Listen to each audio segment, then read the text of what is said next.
Forum, so I'm gonna go ahead and call the meeting to order. And, I think that we'll just start the meeting, if we could, let's take a few moments of silence and think about these folks in Uvalde, Texas, these folks that lost their, children or grandchildren, and, the community has to be so broken, so let's just take a few minutes and of silence, and pray for these folks.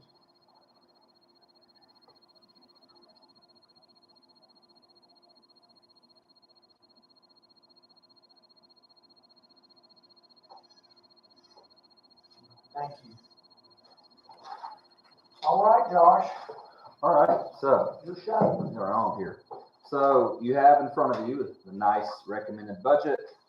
I think after our last meeting, we talked about, at least for the beginning of this meeting, or maybe the entire meeting, talking about capital.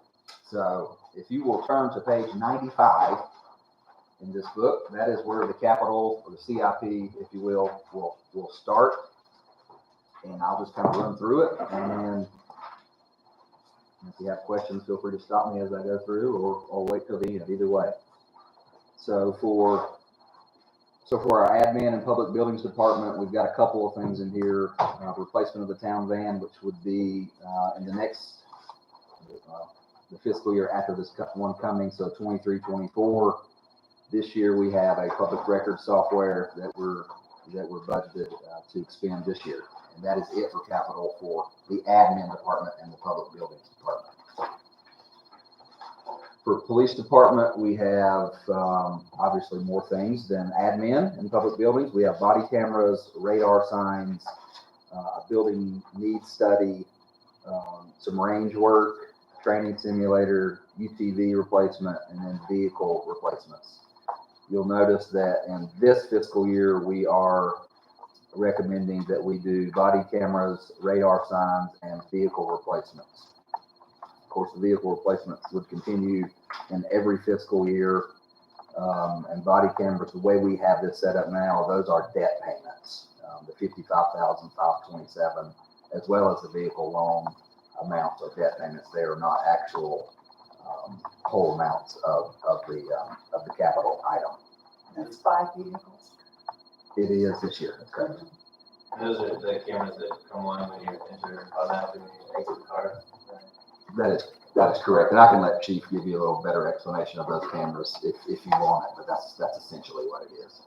And the radar signs are just ones that just project the speed limit you're going, actually going. That's Those are correct. permanent signs or those for? Come on up, chief, and do tell us about the cameras, that's good. Public would like to know that, I think. Thank you. So for the cameras, the in-car cameras and body cams, number one, our body cameras are at the end of life, so they're no longer replaceable. They were a first generation. The current body cameras that we have are not integrated with the in-car cameras. What we want to make sure of is when there's a very stressful, high-stress situation, when an officer exits their vehicle, they're not typically thinking, let me turn my camera on. These cameras integrate with the in-car cameras and automatically turn on as they exit their vehicle and get to a certain point.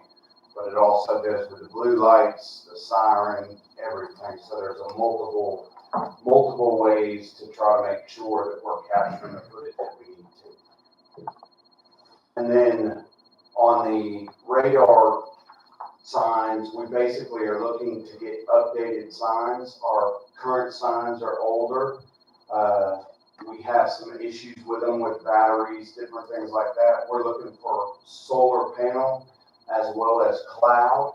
So when somebody in the neighborhood needs a radar sign and we put it in, I can pull the data from my phone or my computer and know automatically what we need to do and what those needs are for the community.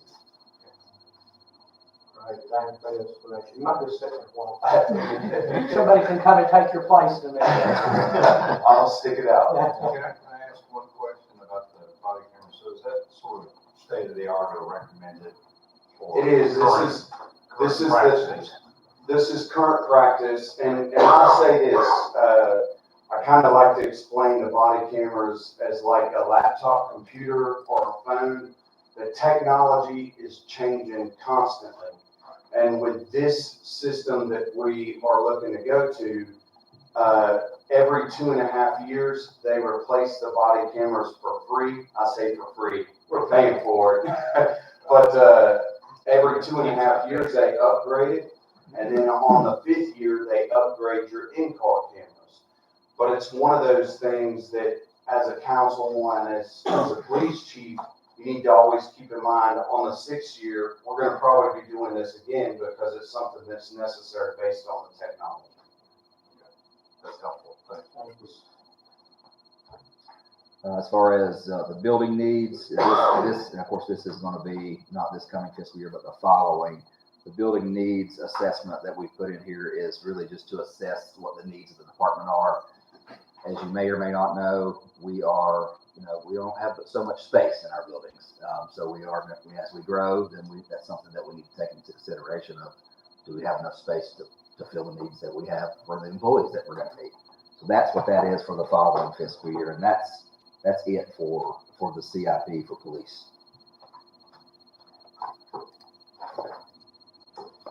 Then I guess you are done. All right. Thank you. Thank you, Chief. Jamie, why don't you come up to the table, please? We're going to talk about streets. So in our streets department, we have quite a few items budgeted for this year for capital. I'm sorry, this is page 105. First one being a truck, $52,000, 2 snow plows at $16,000, replacement of some of our banners that hang on the telephone poles downtown at $7,000. Excuse me. A MIG welder at $5,500, pavement condition assessment $20,000, some salt spreaders at $12,000, an asphalt roller at $35,000, and then some cameras for the building down there at 304 Black Mountain Avenue for $12,000, and then finally street striping for $25,000. As you look over into the next year's, following years, we have another truck at $57,000, a bucket truck at $150,000, bridge replacement at $800,000, and of course street striping is every year. The bridge replacement, we get the bridges that every every 2 years, we have the bridges inspected in town, and that is through an outside engineering firm that comes in and does that, correct? It is, we actually piggyback NCDOT because they bid it out every year, and whoever wins that bid does their bridge assessment, we piggyback them. They reach out to me, they do ours at the same time, and then when they're done, they sit down and assess everything with me, where I can make the proper repairs, and then I have to report it to Raleigh to let them know that it's been done. These are bridges that are on roads that we maintain. Absolutely. Because they do, if it's a state road, like the bridge, well, no, it's not, they're, like the one in front of the golf course. That's, Yeah, it's state, yeah, they actually rebuilt that bridge, but if it's a state road that's in town, which we have several roads like that, we don't maintain those bridges, it's just the ones on the roads that we have. but so if it's our road, our bridge, we use their inspector, approved inspector. Yes. And do we pay all of it, or did we get any money for that? So, I think it depends on what the condition is. Now, for example, the 9th Street Bridge that we're getting replaced, that of course is our road, but we did go through the DOT program to get that replaced, and we pay 20% of that. Which we would do our part, like in that particular bridge that he's talking about, there's some water lines that's gonna have to be moved to rebuild that bridge. And which one is this one, This actually is the East Street Bridge. Yeah, correct? that's all flat Creek. Yeah. It actually, this is very interesting. So when they contract these out to these engineers, it could be a different firm that gets it every time. One year we had a firm when they come set down the East Street Bridge was rated the highest, which I thought that's interesting because the 9th Street Bridge to me was the worst because it's actually on wooden timbers. It's the oldest bridge. But the next 2 years, when they come and done an assessment, then they said the 9th Street was the worst and East Street was the second. So out of all the bridges, we got 2 bridges that's gonna have to be rebuilt pretty soon, with 9th Street being the worst. It's pretty scary how it's rated, but, Well, but they close it if it was not safe. that's exactly right. That's what I was gonna say. I don't wanna scare anybody. If it was needed to be condemned, they would have us condemn that bridge. Right. So this 800,000, is this assuming we get no, That would be assuming we would get nothing. and we may well be able to get That's something? And when they do that for federal funding, which when I reached out to them to know more about it, it's actually a pool that is across the whole state of North Carolina. So just because our bridge is rated low, there may be 100 other bridges that's rated low across the whole state. It just depends on where we fall in that, when we get the funding. So we've been waiting for several years now because of that reason. And then you have, and some other years out, we've got a tractor in here 3 years from now at 150,000 and a backhoe the same year at 85,000. On the bucket truck, is that a solid waste pickup truck? What is the bucket truck? I mean, is that for cutting limbs and stuff? Yeah, that's what we hang the banners with downtown. Anything we got to, trim roads or anything. And that truck was actually bought. It was not bought new. If I remember correctly, it was bought as a used item. And it's, as far as, we don't got no outriggers and stuff on it. The weights are actually under the truck. And we spend a lot of money on the truck just because it's an older truck. And we need they make way better trucks that's smaller, easier to get into places that has more height, that I feel is a lot safer, that we're going to need in the future. And as you know, of course, these are just projections, right? So the dollar figures, of course, could change 5 years from now, obviously, or our needs could change 5 years from now. So every year we update this, and most of the time things are moved around into different years as we see fit. When was the last time we had a pavement condition assessment? 5 years. We do it every 5 years. And that looks at all the roads, all the town roads. Every town maintained road that we maintain that's in town limits, we have assessed, and then they condition it based on 100%. So the higher the percentage, the better the road. The lower the percentage, then the closer it needs to be repaved. Typically, roads are paved every 15 years, but there is some variables to that. It's got to do a lot of location, like a lot of roads on the north side, because of temperatures, they don't get sunlight, they freeze, they thaw. They tend to get in worse condition quicker than roads that's basically on the south side. And that has to do with how often it's traveled, what's traveling. but typically 15 years is a good turnaround on any road, on average. And then as we use the POW funds and invest in pavement, we're using that assessment to, are we going with the worst roads and then kind of building up, is that how we typically do it? And that is how I typically like to do it, that's how it should be done. And, I will say in the past, because of funding, we could do maybe, one or two roads that way by the list.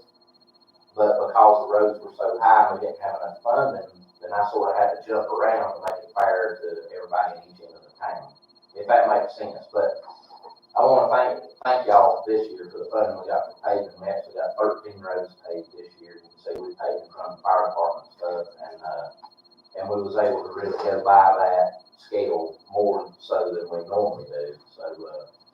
So that was really appreciative, and it went a long way. So, but we're done with paving now. That was the last road for this year. So hopefully we get more paved this year. But we got 13 roads done this year. We typically done between 4 to 6, but they were a lot of the smaller single lane roads, not your 2-lane roads like Pappytown and places that need like that. So we got some of those done. And paving's not a part of this, but it's a separate. No, it's in the PAL bill. So it's every 5 years, when does it come back around? This year. This This year. It's actually in the budget for this year to be done again.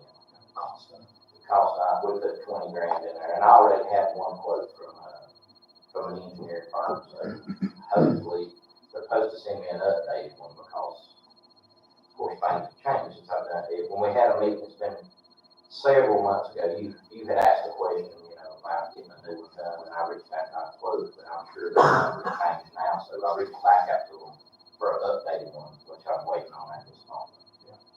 Haven't got to call back, huh? Haven't got to call back, but I'm waiting. Like everybody else in the world. Yeah. But that is your CIP for the street department.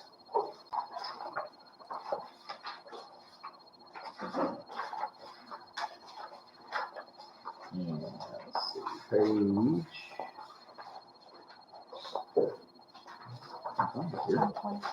120.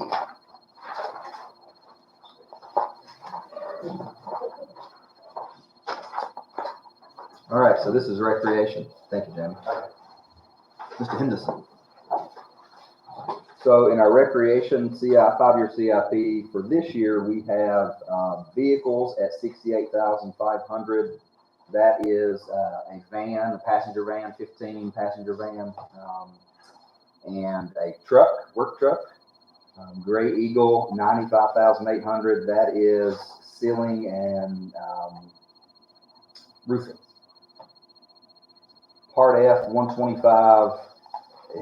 If you notice down in the revenue classification, a couple of columns down there, that's going to be funded with our Part F grant. So that is actually not, not really an expenditure coming out of general fund, but that is grant funded.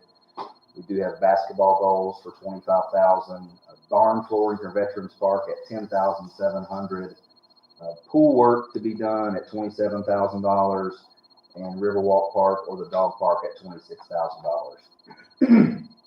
For the following year, we have Gray Eagle at $100,000. I believe that is new turfing. Community Garden Barn, I know that has been presented to council a few months ago. That's at $300,000 right now.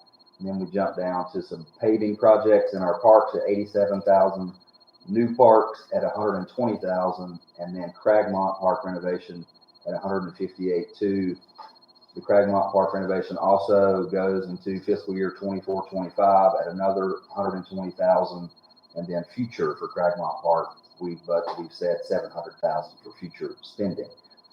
Now, none of this money, of course, takes into account ARP funds, so we do have that hanging out there. So there are opportunities, I think, where some of this stuff could be paid earlier. So let me ask you, Josh, if I'm looking at the 22-23 column, you have that incorporated into your budget? Let's see. Most of it is, I think, the barn flooring I did not put in there, so actually that probably should be taken out. The barn flooring, after talking to the recreation director, I don't know that that's an immediate need. And what I wouldn't want to do is spend money on the barn flooring if we're gonna build a new barn in the following year. Right, well, I would just think, and I don't know how we've done it in prior years, but if we're looking at 22, 23 column, it should be something that we're gonna do. Yeah. And so, And some of the and stuff, so everything we've looked at up to this point, yes, if you think it's, either you're incorporated, for the automobiles, it was the lease payments. Right. For everything is funded, so to speak. correct.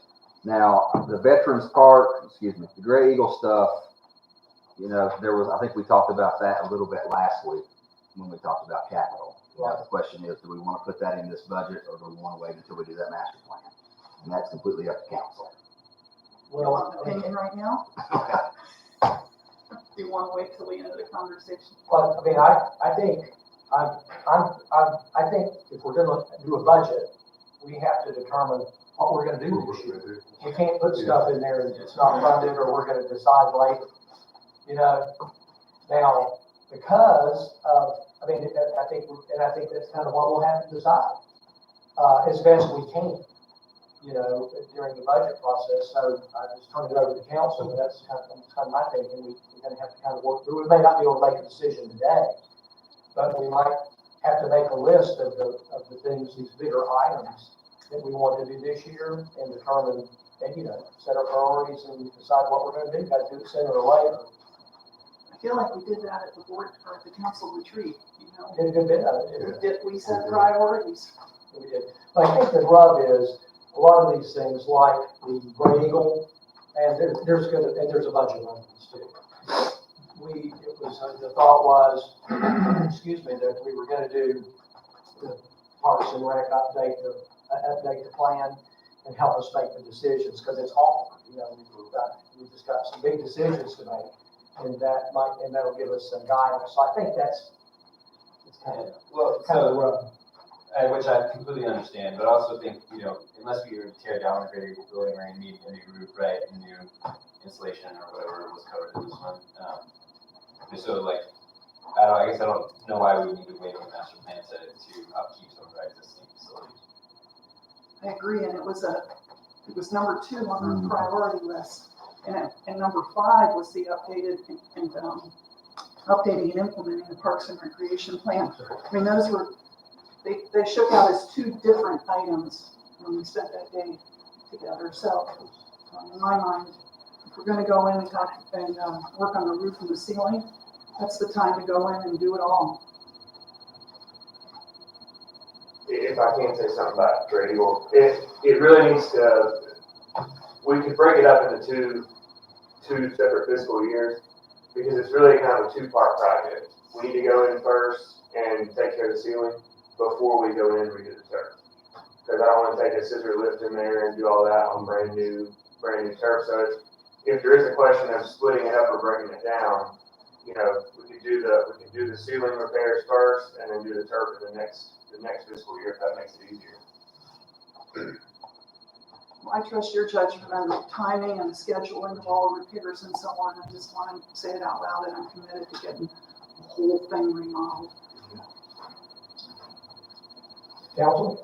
I'm in total agreement. I think we need to go ahead and get it done as fast as we can, since that's what we're looking to do. And that's what we talked about that whole day at the retreat.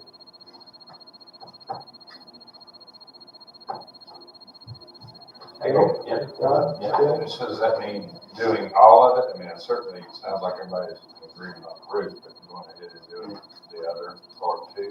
I think, like Josh said, I think we need to do the roof first. Yeah. I don't think we need to wait, because once we wait, that's what we usually, it just gets kicked down the road. Yeah, I agree with Archie and Josh's assessment. Let's do the roof and the lining first, and then before a turf upgrade. Yeah, as long as there's a commitment that we're following through. That's what I'm saying. Yeah, a good way to put it is say, let's look at this the way they do with transportation projects. And just say, this is funded. Right. You're gonna commit funds to it. Yes. When they get expended, it depends on getting somebody in to do it and all that stuff.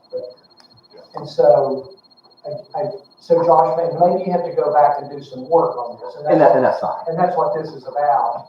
But then in your funding, with the funds available, all the funds available, then commit the, 95,800. 200,000 basically in the fund.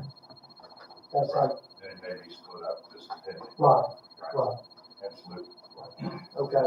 Everyone's in agreement on that, so we'll move forward. That'll be it.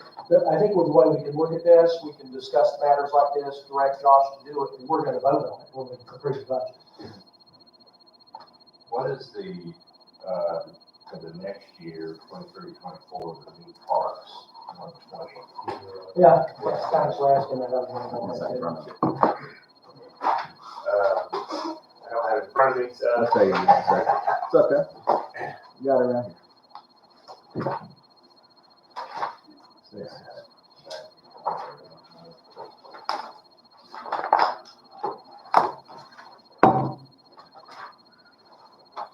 I think it's in there, Josh. All right, so the new, if I'm looking at the right one, the new parks includes the master plan, which really is kind of twofold. The last one we did was 2014, and obviously the needs of the community have changed, but also most grants like PARTF, LWCF, things like that require you to have a master plan. It's no older than 5 years old in order to qualify for those. So it's kind of important for us to secure funding as well. And then we had put in for pickleball courts. We don't have the location determined, but it was going to be about 120 to do that, to build a pickleball So court. that's what that is. Full pickleball courts. Yeah. So I'm a little confused.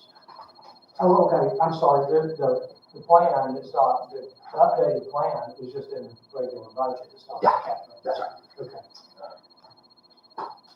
And so for committed funding, council, commit that 120 pickleball courts? I believe that's listed for next, Well, oh, commit, We yeah, may not have the money next year. right. We got some money now. Well, and I know, I hate to mention it again, but we have the ARP money too, so I know that's been talked about, potentially using that for pickleball at some point in the future as well, so just to throw that out there. Right.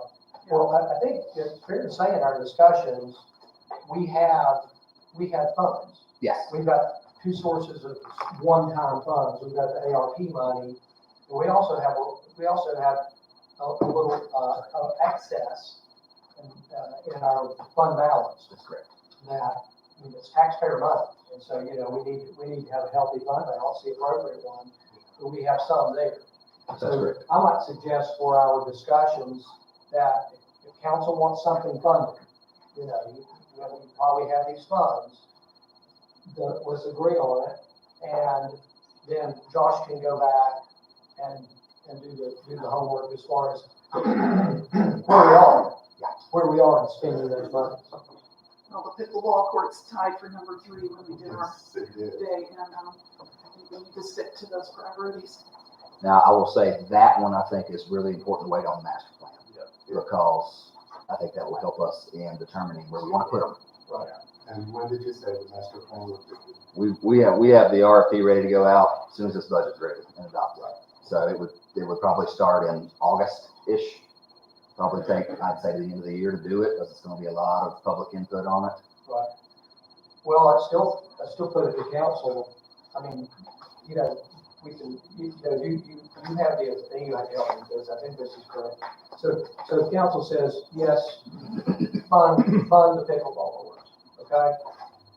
So, and you're gonna do a plan. Well, then you can still move monies around within your budget. Correct. So, we can, so I don't see any reason, I think it's like the council's, direction to consider it a funded project. Still couldn't be carried out. You're just gonna wait before you execute until you get a plan, probably you have to wait anyway.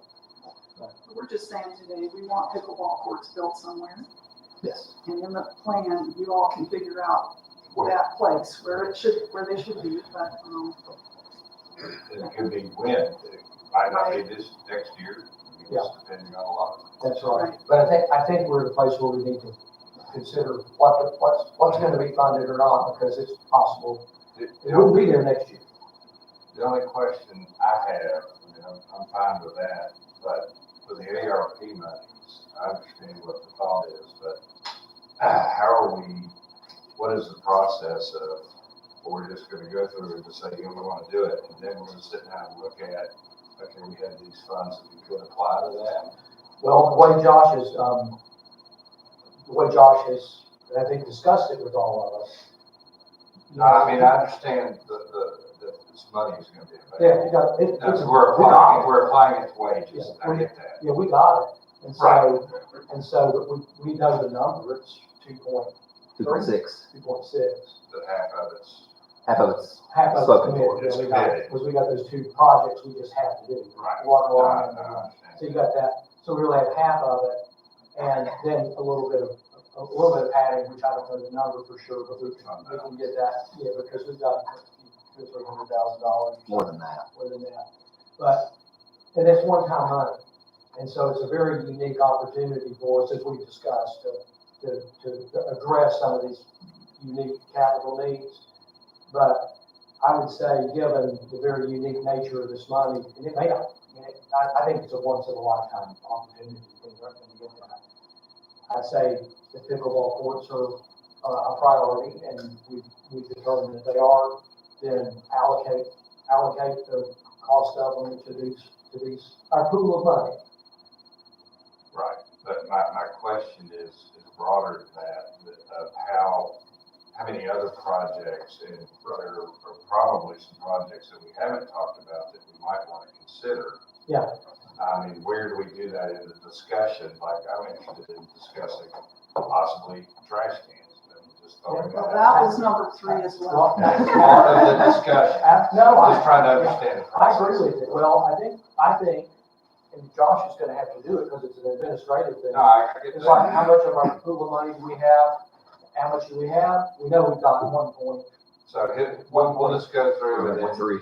and then you'll put it together and then we'll see where we are. Yeah, I mean, I think we can do it a bunch of different ways. Council, mayor, when this first came out, every jurisdiction, they did a bunch of different ways, right? They put out proposals, people sent in projects, they voted on them, they figured out what they wanted. Since that time, we've been able to figure out that we can spend this money in a different way and then have more latitude and leniency on the back end. But we can still do, you can still put something out there and get the public to respond on what they want. And it's completely up to the council. Well, I think what Bill's question is, which I still won't know we've addressed for sure, is that we can, when we're finished going through things, we might have to come back and reprioritize. Okay, that's my question, sort of the process. Yeah. It's almost like I shouldn't say almost, it is. If I understand what council's done at this point, you said, okay, go ahead and move forward on, I'm sorry, what did we move forward on first? Great. So, and so the next one is go ahead, and let's just say fund it, let's consider it funded. But it's not an end decision until we're done. Does that make sense to everybody? Because otherwise we can't work. I don't need to sound like a broken record. I know you understand what I said. But we spent a whole day putting multiple sheets of paper up and listing every need we could think of for the town. And then we got it down to 19 really important ones on one page. And then we all voted and had our little colored dots and whatnot. We came down and said, we'll work on these 5 this year. And then as soon as we can, we'll go to the next 5 and the next 5. So for me, we've already done a lot of this work. Which isn't to say I'm inflexible and we can't revisit. Of course we can, but I appreciated that whole conversation. It was really helpful to me. I agree that Yeah. we have done a lot of work prioritizing, for sure. All right, Parks and Rec. Any more questions on Parks and Rec? The Cradmont, park renovation is budgeted for next year, right? Next 2 years. Is that kind of dependent on the master plan? Some of it, yeah, a lot of it. I mean, the outdoor basketball courts we already know need to be redone, so that's in there.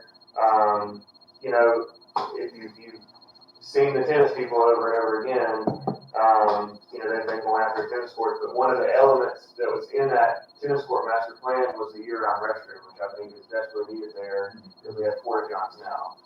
So there's no bathrooms at Craigmont Park. So if you were at Craigmont Park and you got a bathroom, you gotta go all the way up to the lake. So I think, you know, that's gonna be needed whether we do a master plan or not in the future, so. So Craig, so just for clarification, Cragmont Park is all the items there that are spread out over a 5-year plan. That is, this new basketball courts, and it's also the tennis complex. Yes. Yeah, that tennis complex we've got pushed out, that's at about $600,000. Right. But And that's that okay. was- New parks, which maybe you should say pickleball courts, you know, for clarity's sake.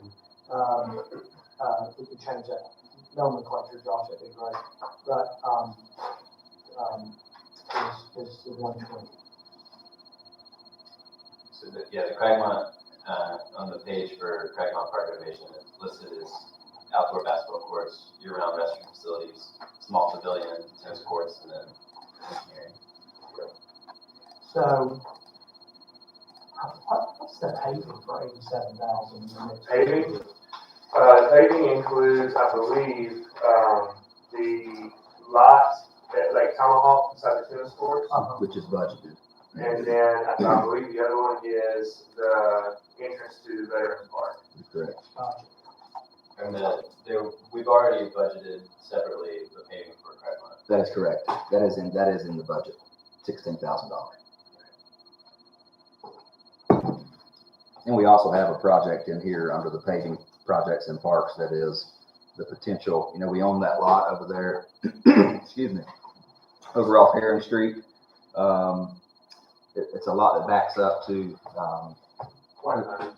thank you, White Pine, in between White Pine and Heron. We bought that lot a couple years ago, and that could be used for parking or something if we needed it. So that's what we have in here, is just a projection of potential using that for excess parking for Great Eagle. Yeah, and that lot was purchased because it gives us an exit, right? Gives us another access to another road, that's correct. So if we used it for parking, it would not, it wouldn't prohibit that. I mean, No, you could still the whole put, purpose was that extra, That's which is correct. pretty important. That's right. Really wouldn't hurt to incorporate that into the paving to make sure it works that way, you know? Yeah.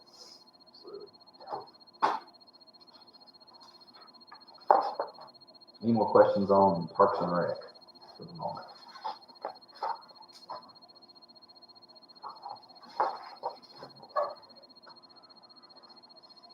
I guess you're done, Josh. Thank you. Thank you. Jamie, would you mind coming back up again? We skipped sanitation, so I want to go back to that. It's page 116.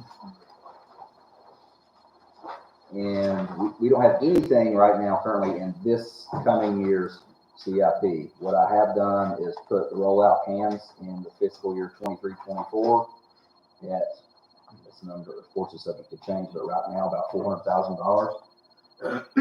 And then I've got us starting to look at replacing the trucks again in 25-26 at pretty much the same cost we had in those.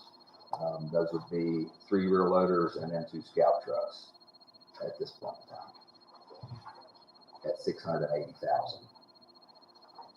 And as a reminder to me, we purchased them, but it's like a 7-year. 7 year. So we just cycle back around. Yeah. Wait, sorry, what is that? So we purchased the sanitation equipment we have now, we purchased via a loan. And so by the time that loan is almost up, we would be doing another loan. For new 7 vehicles. years. It's cut down, you know. So let me ask you about the cans. I always get confused about this. These rollout cans, they're not the ones that the truck, they are or not the ones that Got the tipper have on. the tipper on it. If we got cans, that's what I would recommend, the tipper. That's how these are. Yes.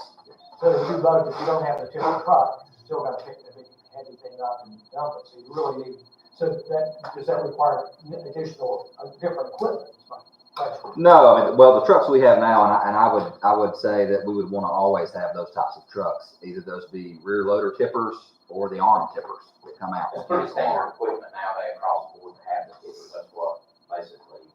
You don't hardly ever see a truck unless it's a small town like Oakville or something with minimal spots, that just throws the trash. But the good thing about the tippers is, because it's got a 6-bag limit, and, people ask why we don't use tippers all the time. Well, not everybody's got a tipper can. Some people just set their trash out. And my version of it is it's more of a safety issue than anything, because, we've had some incidents happen with needles and things of that nature, and, without those cans, they just have to handle it back. Well, what I just wanted to make sure I understood, we've got the appropriate truck. We did, yes, sir. We don't have the appropriate cans.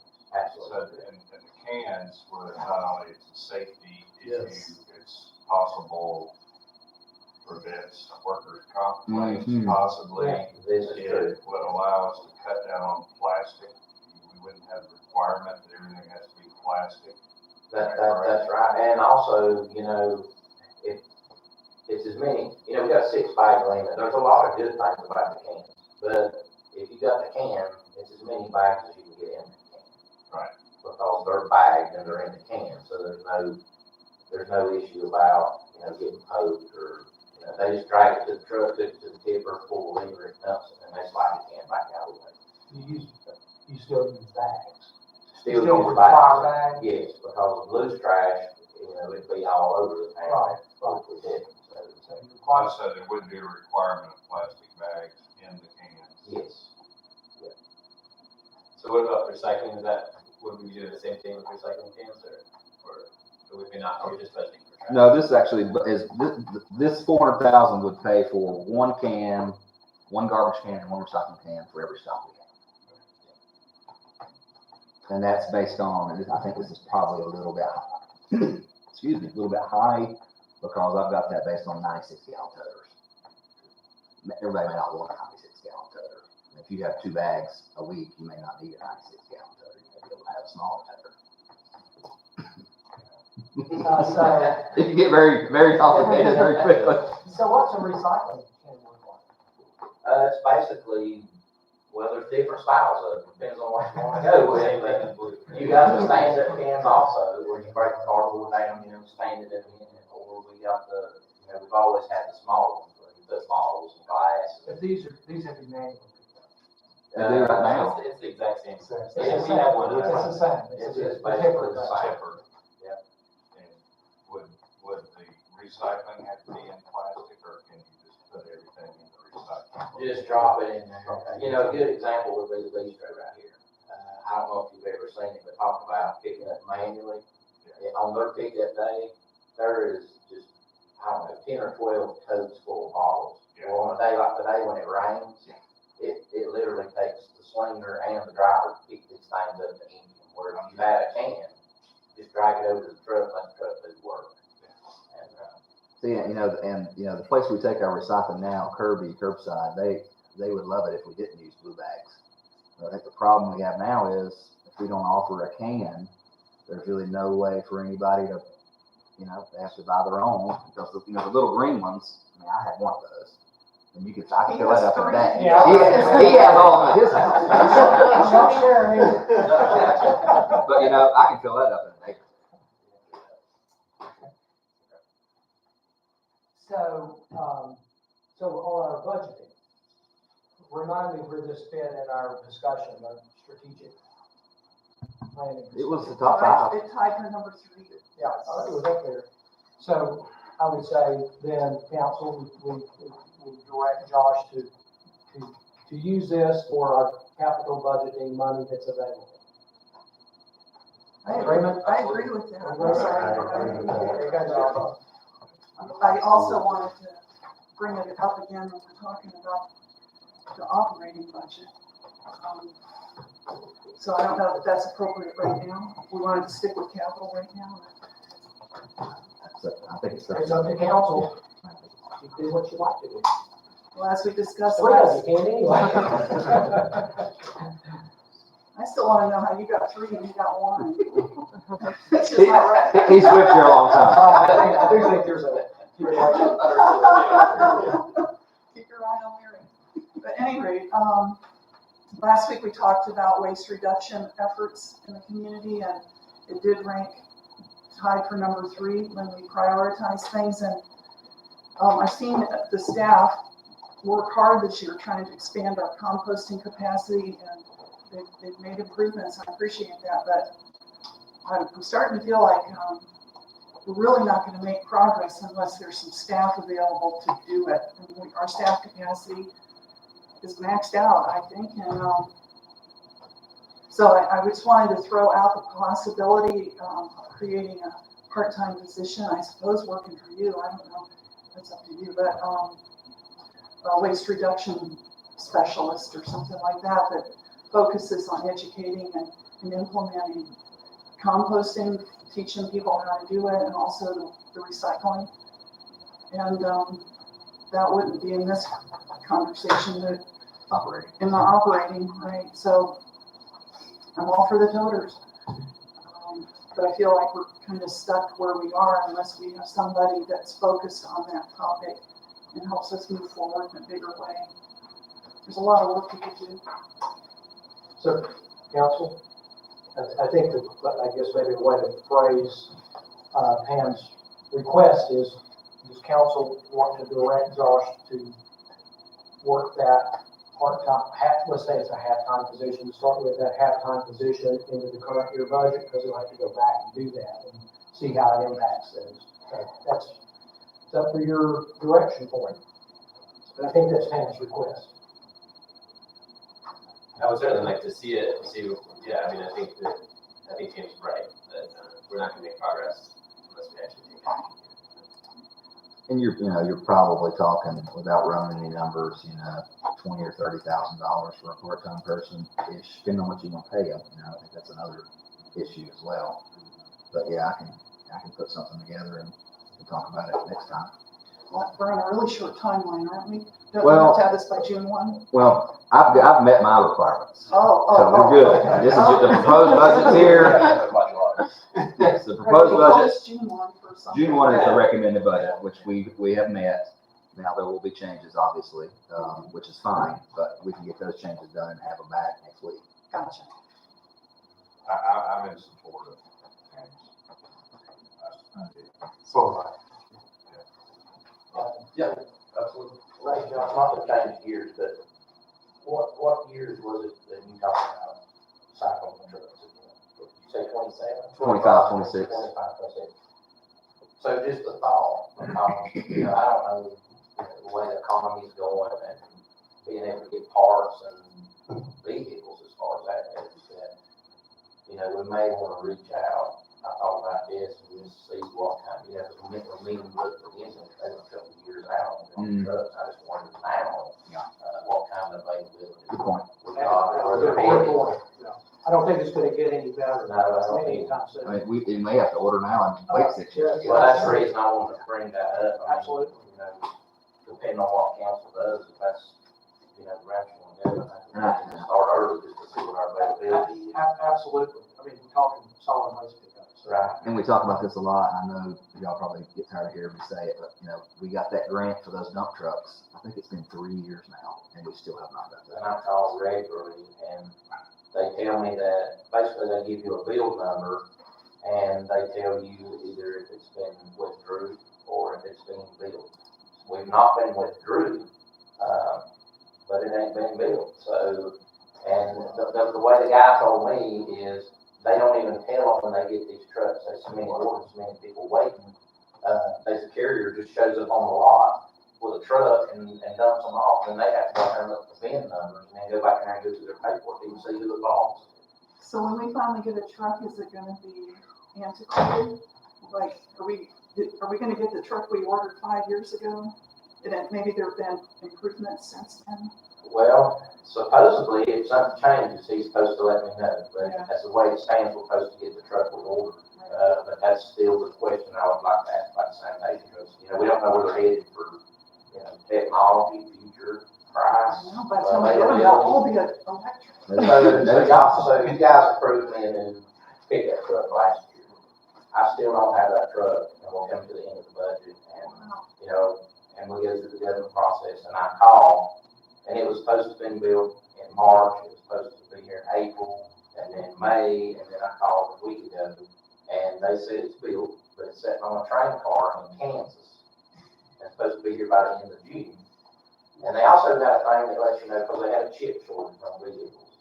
So, and then he said, well, you're not on the chip list. And I'm like, chip list? I don't understand. And then it hit me. And he said, yeah. He said, when they build them, he said, instead of going to a lot and sitting and waiting on a chip to be made, he said, yours is not on that list, so you should be good. You should see it by the end of June.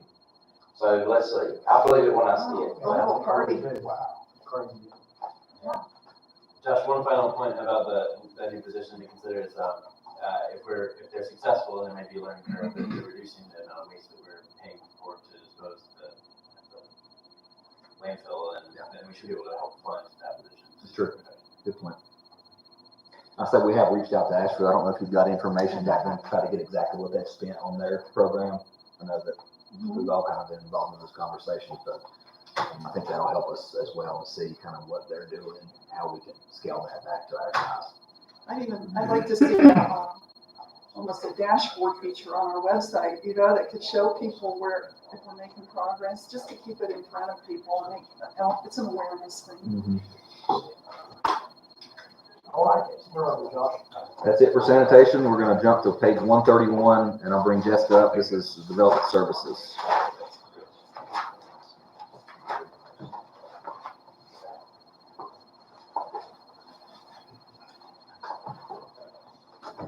So in this year's CIP, we have the Bike Boulevard construction at $32,000. We have Charlotte Street sidewalk, which is really kind of part of the Greenway master plan. This is connecting, I'll let Jessica expound on this, but this is connecting up pedestrian access from Flat Creek Greenway over to US 70, there along the school.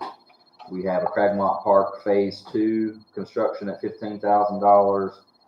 And then we're going to jump down to our illustrious Greenway. Now, these numbers, a lot of these are going to be grant funded numbers. All right, we're paying 20% of these costs. So keep that in mind. We're not spending $782,000 this fiscal year out of general fund. Quite a bit of this, if you look down, $524,000 of that is grant funded or federal highway funded, I guess I should say.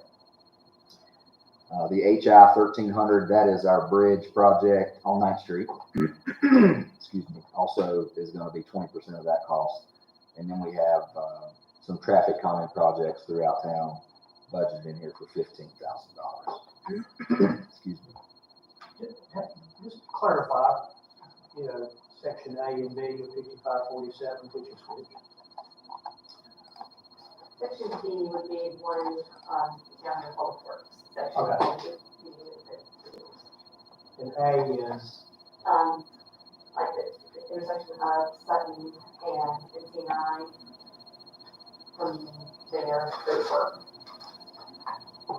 Because we pulled out some of that stuff, if you recall. I know it's been a long discussion, many different moving parts to it, but we pulled out the section kind of from US 70 down to the Sutton NC9 because we didn't see it being beneficial to pay thousands of dollars to Sharrows through a federal project. We could do that ourselves much cheaper. So that money for the A section really is going to focus on that intersection at Sutton and 9. It's going to be pretty expensive. And help me remember where the Bike Boulevard is. Bike Boulevard is in the bike plan, and speak a little bit when we have it ground truth.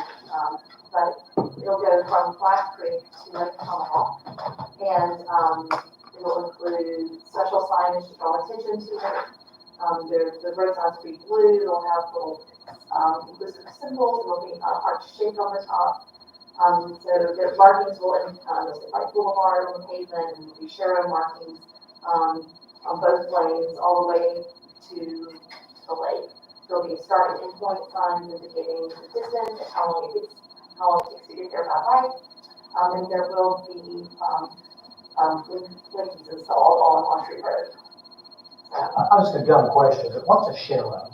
So the Sharrow is the Sharrow Road symbol on Oh, the Share. road. It is called Sharrow, but you think of it as in Shared Road. It's I thought it was like I did right. It's It's a little, it's an emblem of a bike and some arrows. It's arrows and flag, and we have 2 giant stencils in my office of this thing, and so, it's exciting. We've submitted, DOT has future resurfacing projects, on their calendar, and we have requested that they coordinate with the town to get paved shoulders as part of that, so we can connect this High Boulevard to their resurfacing projects on the east side of town.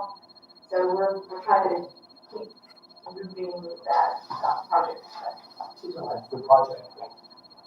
When do we expect for that to begin? I would love to do it this summer, because it's easier to do in the summer.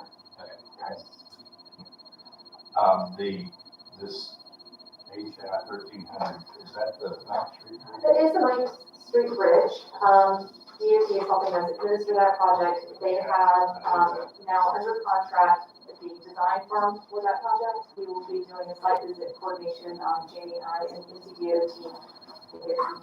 This June 2. And, we have been informed by DOT that construction costs are now exceeding what is currently allocated, and we will have to go back to NPO for an additional funding request. But we will not do that until design is complete, so we know exactly what we are getting ourselves into. So it's still, I see it's over two fiscal years, so it's likely to take that long to go through all that It is a process. very slow process, but I did have DOT confirm that the bridge was good to be continued using until such time, and it will also be reviewed in the next municipal bridge review. And remind me again, the overall number, I understand this probably changed, but what is it that we're thinking now that number is? Well, for the whole project is $680,000, and that includes the PE, the right of way, which should be minimal, but we may have some construction staging requirements to be done, and then construction. And then the town's share of that, 20%. 20%, does that include is that the fee for them managing it? Or is that a separate? Just a cost share they have set up. Okay. All right, thank you.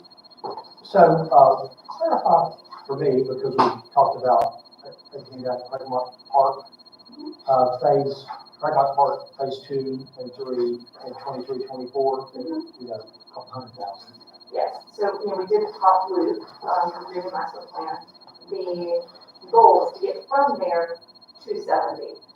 So the second part will be more linear, and we'll get down to, southern part of that little parcel.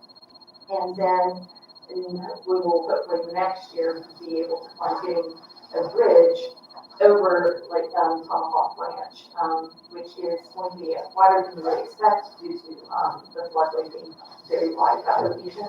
From there, there are existing easements, in place from MSD that will be able to utilize in connection to the sidewalk. So, would you possibly run into the same issue with a bridge over Tomahawk Branch that we did with the bridge over Black Creek? Well, the reason the cost is so expensive is that it will stand the floodway, and so it will not have to, it will not. There'll be no rise, so it's just gonna go over. I see. Otherwise, you would. If you do something with the You would water, have to have the rest. you gotta do something. I got you. Right, thank you. And then, of course, I didn't mention these, but as you go into the fiscal year following 23, 24, we've got State and Midland intersection. That's right out here at $100,000. Craigmont Phase 3, 145. Broadway crosswalk at $60,000.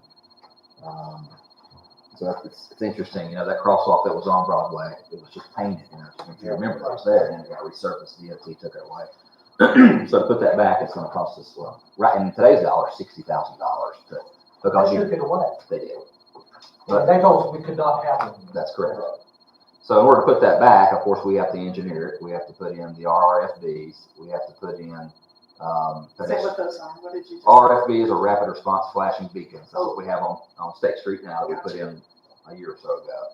And then we have to put in some bump outs, which means we will lose probably 4 parking spaces on Broadway for that crosswalk. And we will be significantly improving both the intersection just beyond that, with ADA, new signals, heads, so we'll have 2 signal intersections on either side of that block, so.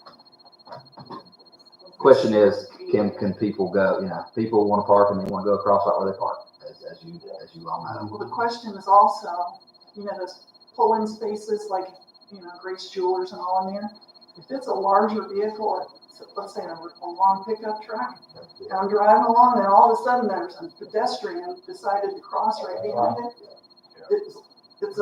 It's a scary situation, and I don't know that they'll I don't know that they'll quit jaywalking just because there's a crosswalk right 10 feet down the road, you know, but they've done pretty well on State Street. I don't see too many jaywalkers there, but I don't want to build a crosswalk we don't have to. If there's one down at Sutton, that would be awesome, you know, but, and I don't want to lose 4 parking spaces. I'm sure that's not going to be popular, but it's really scary. I don't know if there's some way to encourage larger vehicles from not parking in that area, you know, so it's not so they don't obscure the view of the pedestrians, but it's a tricky spot. It is. It is.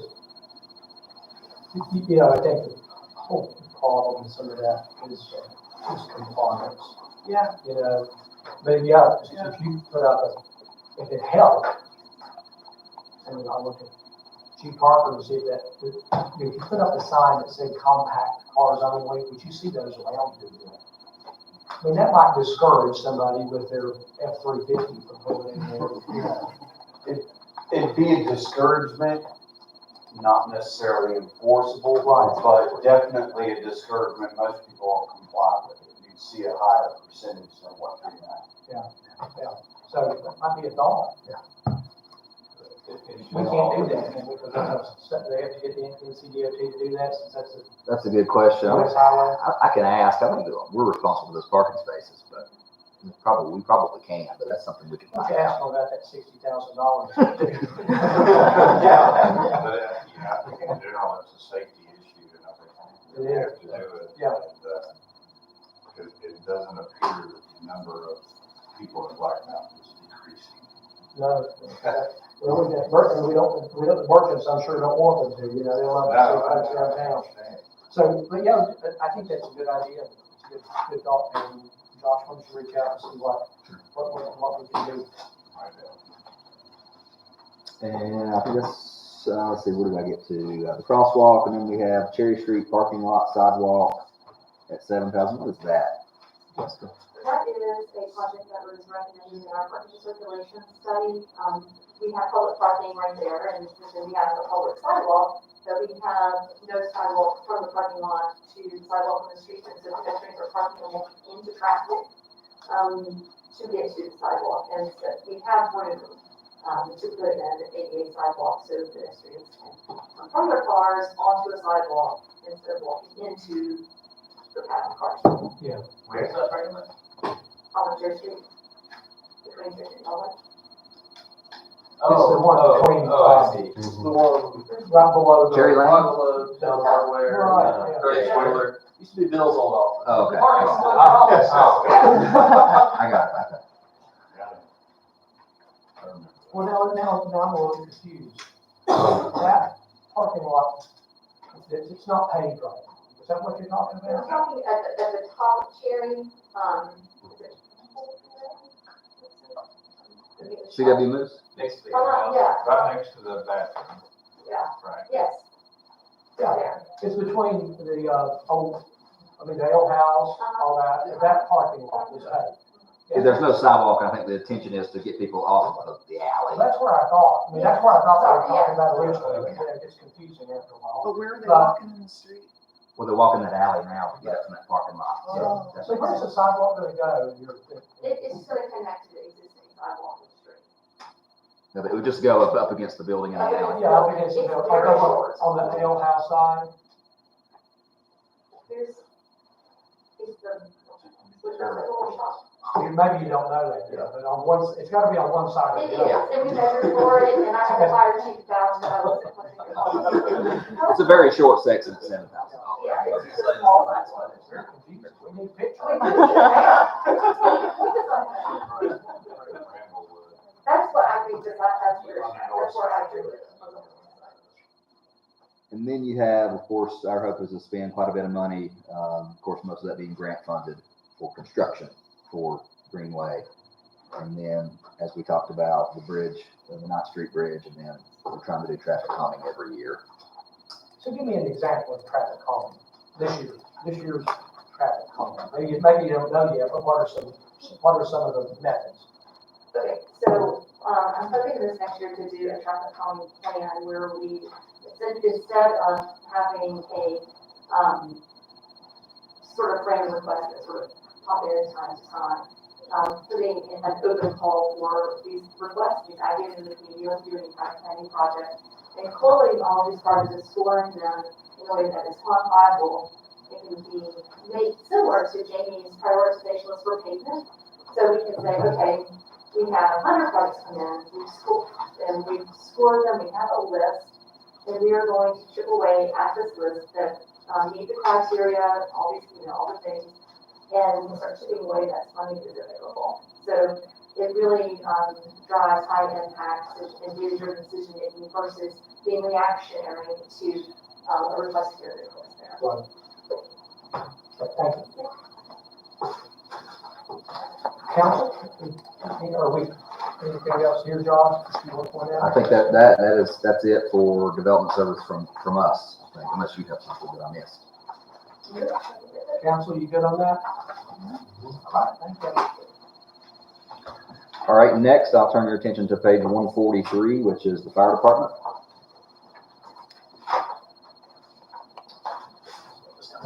That's right. We'll jump on. So in here we have a replacement truck for the new chief that we don't have, of course, hired yet, Good $75,000. luck getting that. We actually got quite a few applications. Yes, we did. Oh, I'm sorry. I apologize. Yes, good luck getting one. We have $20,000 in here for the replacement of a almost 30-year-old ATV. The parking lot over at the fire station is in pretty dire need of some work. It's just crumbling. We've put this number kind of as a placeholder. We still haven't gotten the quote back yet. I'd like to do it in concrete. I think it's going to last a lot longer than the asphalt is. Is this behind?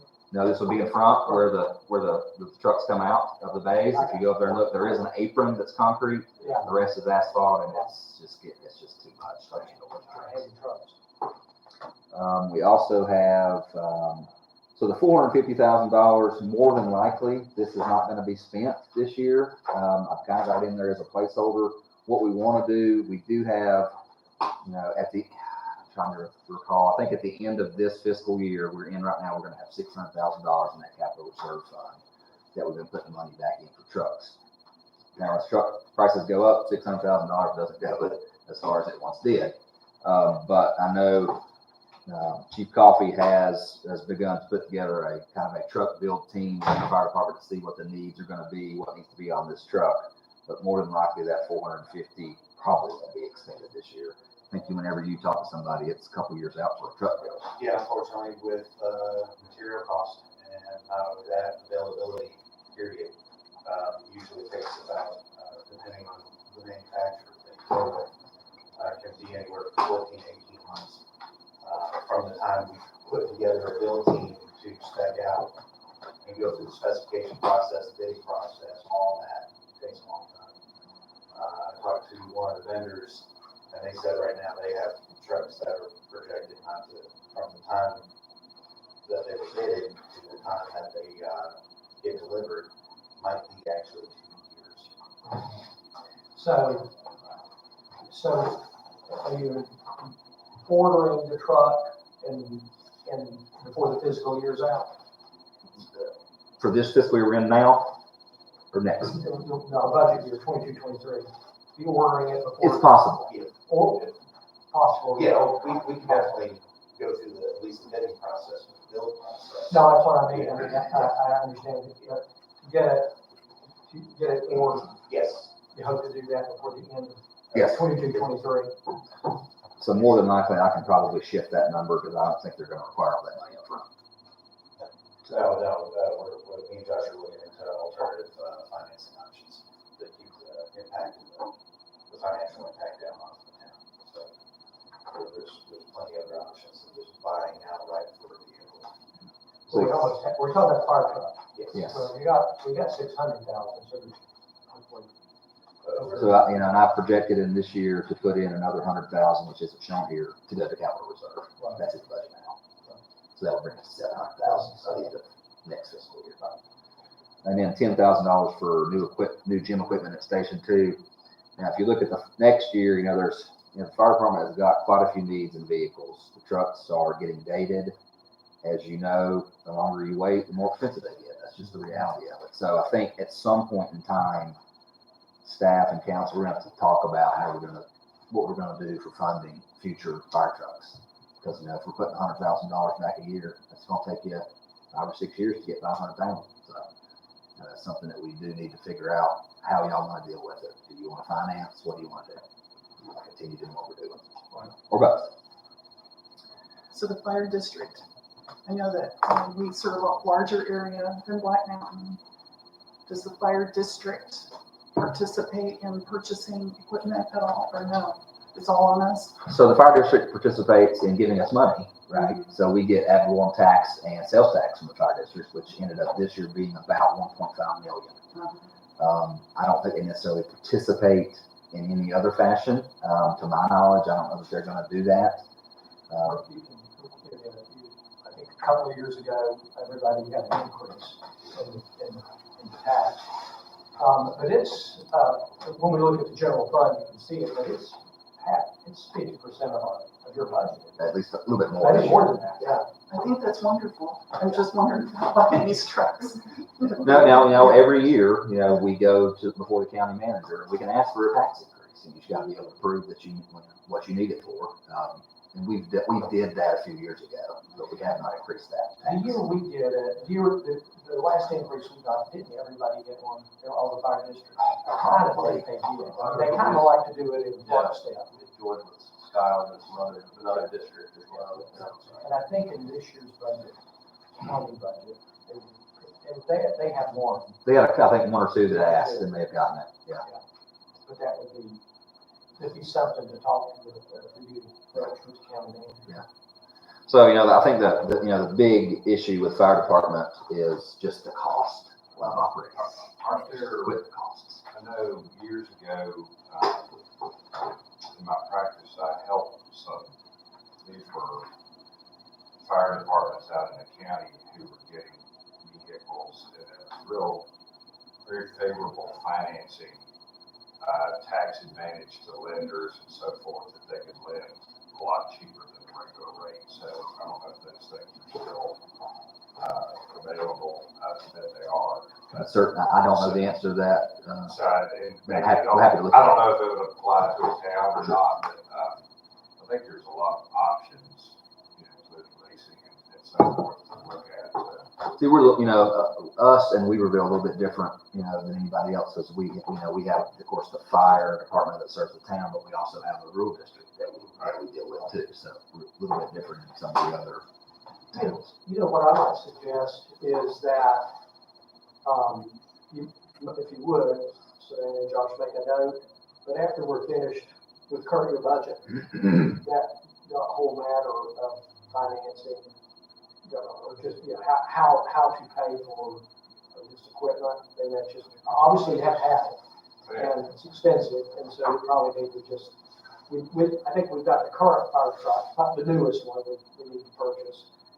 You know, we kind of got it in hand a bit, but probably good to work through, you know, just how we plan to move forward even before we commit to the current year. Because it's much current, to pay it in cash or to keep that in reserve and, you know, see how all that works. Yeah. Sure. So, you know, I would say, everybody take a deep breath. Look at, we had a couple, there's another matter or two that we really probably need to have a workshop on. But you know, just get in line for it, and it will be timely. It's going to take you, you're going to be after the first of the year still working with your team on planning, right? Planning with the truck building. Yeah. So maybe even January would work. Yeah, or before, yeah, we can look at it, absolutely. Let's just keep it on our radar screen. Probably sooner than later is not a bad idea. And then, of course, we've got, you know, if you go on over, and still talking about trucks, you know, 850,000,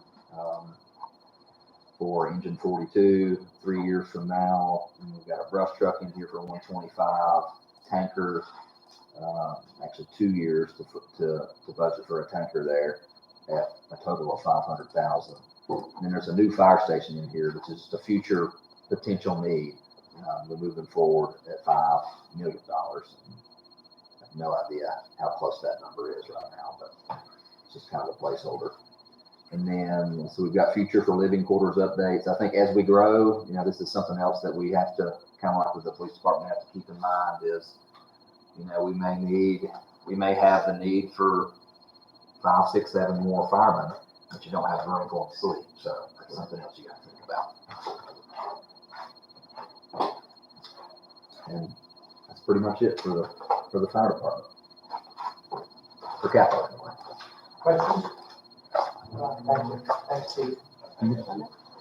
Well, and the next that's it for, the only thing left really is PAL bill and waterfront for CIP. Anyway.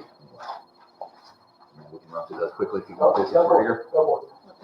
This will be, I'm sorry, page 155, which will be where the waterfront starts. Excuse me. So in this fiscal year, we have general water line maintenance and replacement, which we typically do every year at about $100,000. This is our last year of Asheville water line customer transfer at $250,000, excuse me. The Highway 70 water line replacement at $500,000. That project is underway now as far as the engineering goes. So that is underway as we speak. That's the one we allocated from the AFP. That is correct. Okay. You need to correct that, don't you, in your number, your revenue classification? Yes, sir, I do. Well, yeah, I do. However, I understand. it just depends how you want to look at it. The way it is, I got it. Let's see. Well pumps at $50,000. AMR, which is our automated meters, at $125,000. A F450, if we can get it, at $85,000. So that's it for this upcoming fiscal year. As you look over, as I mentioned, every year we try to do $100,000 in general water line replacement. We've got AMR for 2 more years following the upcoming years at $125,000. That'll complete that project. So we would have replaced every single water meter in town with these new meters. So Josh, let me ask you a question. Sure. So the short session of the General Assembly has started, and we got these one-time funds, as we talked about with our Ravenel. With those Ravenel, correct. So have we been in touch with them? I mean, it's like now. Yeah. They need to be in touch and advocating for the town for funds. I will reach out to Freddie today and say, we want to use you if council's okay with that. I don't know what that looks like on our cost share, but I think it's worth going after. Well, you need to talk to him. I mean, it's time. Yeah. I think we're not letting time slip by since we've not addressed it before the short session even started. But, I don't think it would be, hopefully they can react. I guess you'll have to find out if you can contact him today. And also I think this is Freedom. That's the person that spoke at Land to Sky. Mm-hmm. And he's at the state level. Right. He knows what I'm talking about. The name doesn't come to me. Yeah. Eastman, the last name. Anyway, they're meeting. They're in session. And there's also, with all that money that came down from the federal government, a lot of that's been dumped into the water programs, right, which are grant programs that you go after. And I think that's right. Withers can help with that as well. Oh yeah, we need to call, reach out. Is that agreeable council? Is everybody in agreement on that? Reach out to these folks and see if they can get some legs going and speak for us for some of these grant funds and direct us on it. Let's see. And we have another truck to purchase the following year at $57,000 on new snowplow 8. Long Street Road water line, we do have tentatively in here right now, 3 years from now at $500,000 for 24-25, and then $500,000 for 25-26. Why is the snowplow under the water? You know, we're allowed to use those types of funds, and our trucks typically do, they kind of mix and match, so we're allowed to spread those funds out to each department like that. But There was snowplow and sanitation as well, right? no, streets, The streets, yes. yeah. But it is it's $8,000, but does it belong there? I mean, we got, our water fund doesn't need to be paying for something that's not water. Right. We can move it. Well, I mean, I guess that's my question, is it appropriate for it to be there? I don't think there's anything, I mean, it can be there, I don't think there's anything wrong with It it. can be there, some of our vehicles is bought from water, some's bought from streets. It just depends on how funded it is with finance, and all those trucks are used for everything. Right. Like if you got a 4-door F-250 in the water department, and then we supply it with snowplow because we don't have enough trucks to push snow. Right. So we just equip a water truck with a plow if we need. I guess the way to look at it is everything between water and public. Let's say equipment wise anyway. Well, even salary wise, it's like everything's 50/50. Yeah. Right, Like I may hire an employee in water, but he may be dragging ball fields right, tomorrow. right. Okay, thank you. All duties as assigned. That's correct. And then we have an NC9 water line replacement at $750,000 sometime in the future. Yeah, that was one of those big ticket items we were hoping to get some funds for. Yeah. That in Monterey. That and Montreat Road are both big ones. I mean, you're $2 million in today's dollars. Again, it's for council to just concur with, Josh approaches, our consultants, water consultants, about, going to Raleigh and looking for all the funds and grants that might be available to us. I think it's helpful if you can tell them what we need. We might as well pick these two big projects and see if they can, see if we can address them. They will want to know Yeah, what they the will. projects are. Is that agreeable to everybody? Absolutely. And we've got description on all that stuff. Yeah. So that should be pretty, Sounds good. pretty easy there. Any more questions on anything specifically on water fund right now?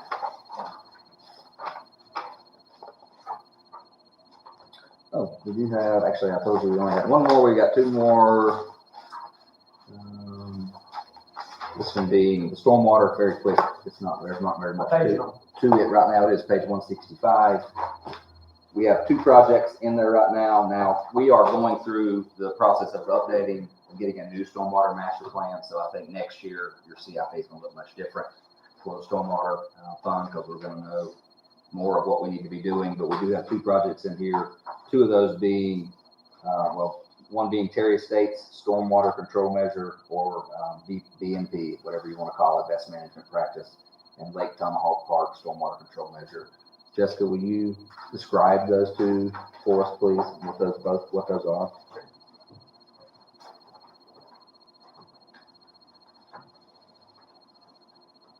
Terry Estates. So the Terry Estates involves a couple of moving pieces. The most visible and obvious will be a large line detention, so it will, all the ones shooting off that large parking lot, we'll be able to capture a large percentage of that water. It will be naturally treated as it filters through and makes its way to the river. We have a lot of thermal pollution in that area because of the proximity of the pavement to the water course where it discharges. So that's a really great problem to do that is that we are paying the match. And this is largely grant funded from 319 money from the state through partnership with NSCI. So that's a great project. And the other is a biocell right between the parking lot, by the playground, and the lake. And this is called for in the Upper Shenandoah watershed management plan, and it will help capture and treat this water coming from the parking lot before it gets into the lake. And that actually represents, grant support, volunteers, and other partnerships in the community. So we're going to have quite a large project out of that for minimal investment. Where's the dam there? Well, that's a good question, Mary. It's not in here, but should be. That's where it should be, it's stormwater. Yeah, that's fine. It can be there, or it could be in, that's a good place as any for it. That is also something that we are funding with the ARP. Right. I think it'd be agreeable to everyone Add that in. for it to be in the budget since we need to do it. Excited to see those projects take place. And that is now at the state. We're waiting for the state. I think so. Yes, that's The correct. engineer's Yep. done. That's correct. So then we'll bid out, once all that gets done, we'll bid it out and start to work. But they have determined that we don't have to totally replace the dam, correct? It's just, strengthen it a little bit. That's correct. We will not be tearing it out. At one point, that was an option that we were hearing about, and that's not gonna happen. I will say, just one thing that, I have to participate in the stormwater ARPA, prioritization listening sessions with the state. I've been working through that, so, I think we will have some very competitive projects that come out of the stormwater master plan. For that kind of money in the, this fall and next time. Okay. That's awesome. Good. Right. Everybody good? And then on page 168 is the PAL bill. This would be the last one. In here we have sidewalk replacement at $25,000 each year, up into, all the way through future. We have street paving. This year we have 400,000. We're hoping to get that back up to 500,000 in the next year, and the following years. We also have, so for this year it's 425,000, excuse me. As you go on over, we have Flat Creek sidewalk extension at $75,000. Jessica, that to me sounds like the same thing we're gonna be doing with the 65,000. So the Powell bill money is all gas tax, is that correct? Yes. So we're, how confident are you that we get 425 in gas tax, in Powell bill money this year? Is that what it typically runs or No, no. So we have kind of an excess in PAL bill. Typically we get about $230,000 a year in gas tax. So if the legislature does something like, I heard them floating the notion of, to help ease the pain of gas prices right now, eliminating gas tax for a period of time or something, all of those things Don't hurt us. impact us That's at correct. some point down the road. We'd have to look at another way to fund it. I don't know that they're really gonna do that. I think somebody just threw that out as an idea, but Some states. So the Flat Creek extension, I'm sorry, that is to extend the sidewalk that's on Flat Creek now, on out the road. It goes out to a certain portion now, kind of there at the school, I believe, and stops. But I think eventually we'd like to see that go all the way to the end of Flat Creek Road where it connects up with Montreat. That is a state road. So we do have to work with them on how that looks, and easements and all that stuff, to get their permission to do it. But So right now, the only budgeted sidewalk, additional sidewalks, I guess we have that one in next year. And then, another one in FY25. yeah, that's the Highway 9 sidewalk. It's been budgeted for a number of years, and I've just not gotten anywhere with the property owner on that sidewalk. Essentially, we are using our attorney and his attorney to have those discussions, and that's just not moved. But right now, we're not actively looking at adding sidewalks anywhere else. We're not projecting that right now. No. I think for the past number of years, we've used a lot of this PAL bill money for sidewalks. Well, oh, yeah. So, and it was no secret. I mean, Yeah, it was, Montreat Road, I think right, that was a absolutely. bigger one. So, You got Charlotte Street in here for this year. Yeah, That's right. yeah. Charlotte Street's in there. yeah, Charlotte, yeah, that's a good one too. Yeah. But, so I'm a little confused about the 9 sidewalk because we were working on it. I mean, had we not run into a problem with right of way basically, we would be building, right? Right. And so, I guess I'm confused that now it's just not even budgeted. Except going out to, out to. No, I haven't budgeted because we haven't made no headway. That's why I haven't budgeted. But it seems like until you just know it's not gonna happen, that it needs to be in the budget because we've done, the number 9 sidewalk was one, as I recall, that we promised, we implemented, and you started. And so I would think it needs to be in the budget. Now, if it doesn't happen, it doesn't happen, but if it does, we would be in a place where we haven't really planned for it to happen, you know? I mean, either we call it quits, you just don't spend any more legal fees, or, and of course, that's council's call. But if we're in the midst of trying to get the attorneys to work it out, I think we should have it in the budget. That's council's call, of course, you know, but either we're gonna do it or not do it. We may not be able to do it. Is this the one where a few months ago we decided not to build the wall on the? That's correct. The property owner wanted a wall of about $70,000, which is not, there's no wall there now, so. And if you recall, we were unable to to come to an agreement on the middle section of that project with the property owner at Cheshire. So that we skipped that section. The phase one of that project will be completed by DOT once the roundabout's put in, at 9 Blue Ridge Road. They will be funding that part. But the section, we had issues with two property owners in section 1 and 2, or section 2 and 3. That's state council.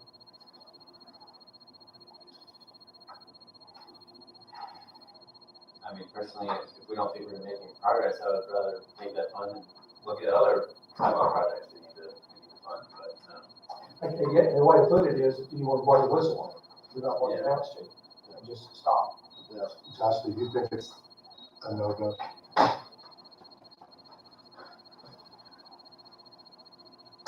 It has been tough, I'll say that. It's not, I've been the biggest proponent of this since I got on this board, Archie, trying to get this done, because there is a very committed group of walkers from the 9 South community that use that, and that was the impetus for really trying to do this, along with, the handicapped gentleman that would use that sidewalk as well, the one that he was back and forth. But yes, this has been a continuous issue between one property owner, and also the issue that we had with Cheshire was that they wanted to design a sidewalk that was more expensive and different than what we do for anywhere else in the town. It's just not fair to do that for one specific person. So, I have my doubts that it can be completed now. I don't know that this is the appropriate venue for us to make that call. I mean, I think that probably should be done at one of our regular board meetings, so those folks can come and say what they need to say about it as well. But I have serious reservations that it's ever going to get completed. So perhaps, I think, my thought would be that we need to have it in the budget, and then we have to put this on the agenda when we can get it on the I agenda. think that's the best thing to do. That's what we have to do. I agree. Everybody good on that? Thank you, Rhonda. And that is your CIP. All right, hour and a half on the notice. Council, any questions? That was a good session, I thought. So just getting back to the operating budget, last week we talked about including a number, I think 200,000 was thrown out in terms of staffing needs pending the completion of this study. And I just wondered where we've landed on that. Is that in the right? That is not in there. I am happy to put it in there. Right now, it's $417,000 of appropriation for general fund, for fund balance, to balance the budget. Happy to put that in there, so look at 617, but then again, as I mentioned, that's just a number, right? I mean, typically your expenditures never outweigh your revenues, right? Yeah, I think it needs to be in there. And then, so next week, are we scheduled for next Thursday at 8:30? We are, aren't we? We are now. We are, and so let's do that, and then we'll just cut through the operating budget then. But I do think you need to include that, because as we said, our employees and getting our pay squared up is number one. So, good. All right, meeting adjourned. Thank you, thanks everybody.